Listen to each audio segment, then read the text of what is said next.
ମୋ କ୍ଷୁଦ୍ର ଗଳ୍ପର ଶୀର୍ଷକ ପ୍ରଥମ ଓ ଶେଷ ଆଶୀର୍ବାଦ।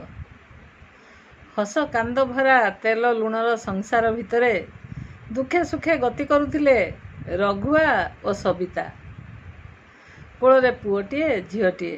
ପୁଅର ନାମ ଛକଡ଼ି, ଝିଅର ନାମ ଚୈତି। ଅଭାବ ଅନାଟନ ସେମାନଙ୍କୁ ଅସ୍ତବ୍ୟସ୍ତ କରିଦେଉଥିଲା। ମୂଲ ଲାଗି ଯାହା ଦି ପଇସା ଆଣନ୍ତି ସେଥିରେ କଷ୍ଟେ ମଷ୍ଟେ ଚଳିଯାଆନ୍ତି। ସବିତା ଦି ଘର ବାସନ ମାଜି ଯାହା ଆଣେ ସେ ତ ସମୁଦ୍ରକୁ ଶଙ୍ଖେ, କିନ୍ତୁ ରେଣୁ ମାତ୍ର ସାହାଯ୍ୟ ବି ଜରୁରୀ ଥିଲା ଦୁଃଖୀ ପରିବାର ପାଇଁ। ଝିଅ ପୁଅ ସ୍କୁଲ ଯାଉଥିଲେ, ହେଲେ ପେଟରେ ପ୍ରବଳ ଭୋକ, ଦେହରେ ଛିଣ୍ଡା ବସ୍ତ୍ର। ପିଲାଙ୍କର ଟାହି ଟାପରା କେତେ ବା ସହିପାରିଥାନ୍ତେ ଛୋଟ ପିଲା ଦୁଇଟା। ଛକଡ଼ି ସଫା ସଫା ବାପାଙ୍କୁ କହିଲା, ବାପା, ପାଠ ଆଉ ମୋ ଦେଇ ହେବନି। ଚୈତି ପଢ଼ୁ, ମୁଁ ତୁମ ସହ କାମ ଦେଖିଯିବି।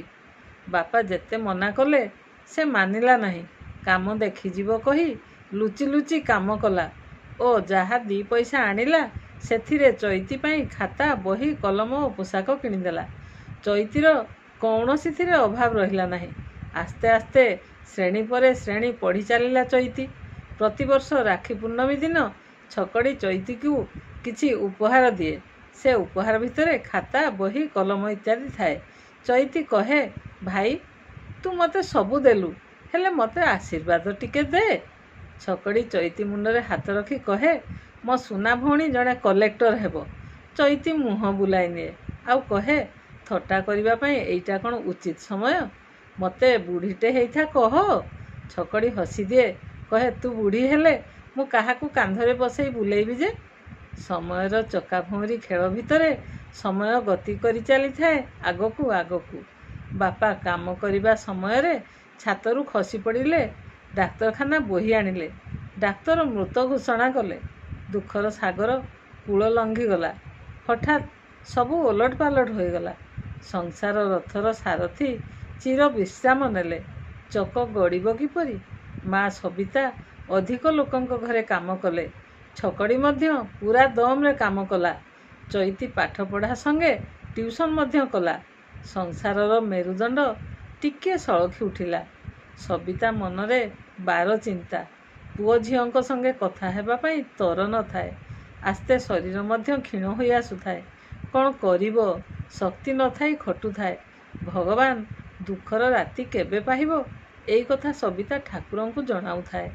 ଅନ୍ୟମନସ୍କ ହୋଇ ରାସ୍ତାରେ ଯାଉଥିବା ସମୟରେ କାହୁଁ ଏକ ଟ୍ରକ୍ ଆସି ଖୁବ୍ ଜୋରରେ ଧକ୍କା ଦେଲା ସବିତାକୁ। ସବିତା ସେଇଠି ଟଳି ପଡ଼ିଲା। ସବୁ ଦୁଃଖ କ'ଣ ଗରିବମାନଙ୍କ ପାଇଁ, ଭାବୁଥିଲା ଛକଡ଼ି। ଧୈର୍ଯ୍ୟର ସମସ୍ତ ସୀମା ଅତିକ୍ରମ କଲା ପରେ ପଥର ପାଲଟିଗଲା ଛକଡ଼ି। ଅଣ୍ଟାରେ ଗାମୁଛା, ମୁଣ୍ଡରେ ବାପାଙ୍କ ଗାମୁଛାକୁ ପଗଡ଼ି କରି ବାନ୍ଧିଲା। ଶତ ସିଂହର ସାହସରେ ବାହାରି ପଡ଼ିଲା ଛକଡ଼ି କାମକୁ। ରାତି ଦିନ ଅକ୍ଳାନ୍ତ ପରିଶ୍ରମ କଲା। ଚୈତି ପଢ଼ିବା ପାଇଁ ବତୀଖୁଣ୍ଟ ତଳେ ଏକ ମଞ୍ଚା ତିଆରି କଲା। ତାରି ଉପରେ ଛକଡ଼ି ଥକା ହୋଇ ଶୋଇଯାଏ। ଚୈତି କିନ୍ତୁ ରାତି ସାରା ପାଠ ପଢ଼େ। ସବୁ ପରୀକ୍ଷାରେ ଆଶାତୀତ ଫଳ ପାଏ ଚୈତି। ଭାଇ ଛକଡ଼ିର କି ଆନନ୍ଦ! ସଭା ସମିତିରେ ଚୈତି ପୁରସ୍କୃତ ହୁଏ। ମଞ୍ଚ ଉପରକୁ ଭାଇକୁ ଡାକିନିଏ ପୁରସ୍କାର ଆଣିବା ପାଇଁ। ପରୀକ୍ଷା ପରେ ପରୀକ୍ଷା ଦେଇ ଚାଲିଲା ଚୈତି। ଗୋଟିଏ ଦିନ ରାକ୍ଷୀ ପୂର୍ଣ୍ଣମୀ ଥାଏ। ଚୈତି ରାକ୍ଷୀ ବାନ୍ଧି ଦେଇ ପୂର୍ବ ଥର ଭଳି ଭାଇକୁ ଆଶୀର୍ବାଦ ଦେ କହିଲାରୁ ଭାଇ କାନ୍ଦି ପକାଇଲା ଓ କହିଲା, ଆଉ ଆଶୀର୍ବାଦ କ'ଣ ଦେବିରେ ପାଗଳି? ଆଉ ଆଶୀର୍ବାଦ କ'ଣ ହେବ? ଆଶୀର୍ବାଦ ଶେଷ ଅବସ୍ଥାରେ ପହଞ୍ଚି ଯାଇଛି। ଚୈତି ଆଶ୍ଚର୍ଯ୍ୟ ହୋଇ ଚାହିଁ ରହିଲା ଭାଇଙ୍କୁ। କହିଲା, କ'ଣ ହେଲା ଭାଇ, ମୋର କିଛି ଭୁଲ ହୋଇଯାଇଛି କି?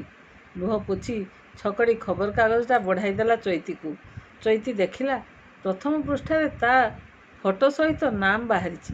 ସେ ବିଶ୍ୱାସ କରିପାରିଲାନି। ଏଇଟା ସ୍ୱପ୍ନ କି ସତ୍ୟ? ଏଇଟା ଥିଲା ଉଭୟଙ୍କ ପାଇଁ ଏକ ବିରାଟ ଶୁଭ ଖବର। ଚୈତି କଲେକ୍ଟର ହୋଇଯାଇଛି।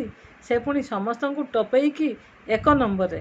ଭାଇ ଭଉଣୀ ଉଭୟ କୁଣ୍ଢେଇ ଧରିଛନ୍ତି ଜଣେ ଅନ୍ୟ ଜଣକୁ।